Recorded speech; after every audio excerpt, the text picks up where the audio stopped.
What's really going on, PEZ collecting fans? Josh, the PEZ guy here on the PEZ Book channel. Do me a favor, leave me your questions, comments, concerns, any and everything down below. Now then, 25% more candy! So let's see. 1, 2, 3, 4, 5, 6, 7, 8, 9, 10. So 8 to 2 more rolls than before. But wait! If these are the new candies, new candy wrappers, we'll say, and these are the older candy wrappers, how can they have 25% more candy? Then when? The 6-packs? I don't know. Very confusing on that. But let's talk a little bit about PEZ candy, because remember, that's what PEZ is. All these things, these are your McDonald's toys. That's right. Made in a plastic factory, used to push this product here.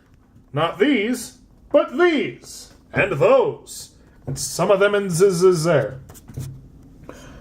So when we look at our candy, we see that there are 2 variations. As of the time I'm recording this, you can find these in the store.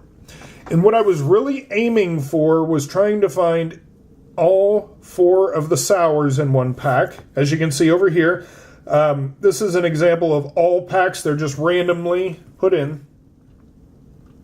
But I have yet to find them with all 6 of the fruity flavors and all 4 of the sours. And I have been to numerous stores to try to find them. But I found this 3 and 3. I thought this was kind of cool with the different sours available. But these are the newer packs with the tablet character. What is the name of this character?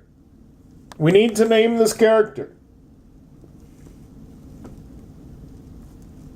Just now noticed he's got cross-eyed with the sours. Oh, his lips puckered? He's no longer smiling? We need a name for this character. Alright. Over here, older, not there. Here I found some new 6-packs with sugar cookie inside. I was really wanting to find them with all of them available in the different combinations, but that's going to get a little bit pricey. Yeah. So there is some PEZ candy for you. Remember, without the candy, you do not have said plastic toy. So until next time...